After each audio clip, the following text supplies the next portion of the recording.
हो, मी उल्हास कामत सेक्रेटरी बोलतो. यावर्षी 60वे वर्ष आहे, डायमंड जुबली सेलिब्रेशन आहे. त्यामुळे आम्ही जरा जास्त उत्साहाने केलेलं आहे.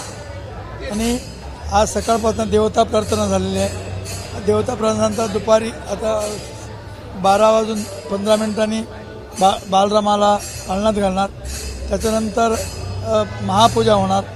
त्याच्यानंतर जेवणाचा कार्यक्रम होणार. संध्याकाळी 5 वाजता रथवास्तू हवन करून तिथून डायरेक्ट आम्ही रथाचा कार्यक्रम करणार. आणि रथकाणिका वगैरे करून बरोबर 6:30 वाजता इथून दादर टिटीला जाणार.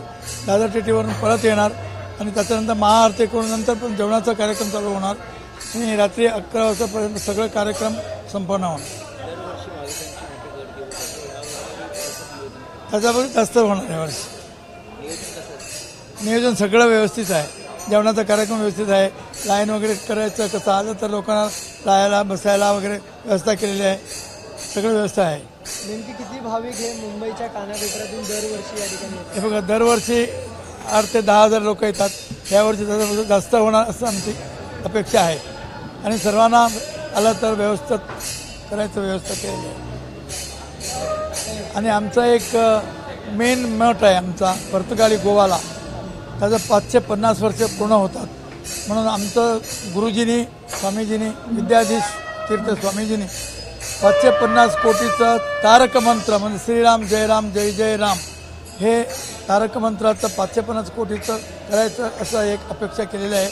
आणि ते ऑक्टोबर 2025 ह्याला संपन्न होणार. त्यावेळी आम्ही 550 कोटी तारक मंत्राचं आम्ही अभियान केलेलं आहे. त्याचं मुहूर्त पण आज होणार आहे स्वामीचं हस्ते. स्वामीजी पण इथे आलेले आहेत. त्यामुळे सर्वांनी आनंदाने मजा करून करायचं असं विचार केला आहे. जशा पद्धतीने राम मंदिराची निर्माण झालेलं आहे त्या ठिकाणी मोठी गर्दी आहे. मात्र त्या पार्श्वभूमीवरती मुंबईची आणि एकूण वडाळ्यातल्या राम मंदिराचे काय? हो, वडाळ्याचं राम मंदिरला पण रामललाच्या वेळी आम्ही 3 दिवसाचा कार्यक्रम पुष्कळ विजृंभणेने आम्ही केलेला आहे. सो तसाच 3 दिवस झाल्यानंतर आता रामललाचं झालं तर रामनवमीचा उत्सव आहे आणि राम बालकला पाळण्यात घालणार आहे. तो कार्यक्रम पण एकदम चांगला होणार असं आमची इच्छा आहे.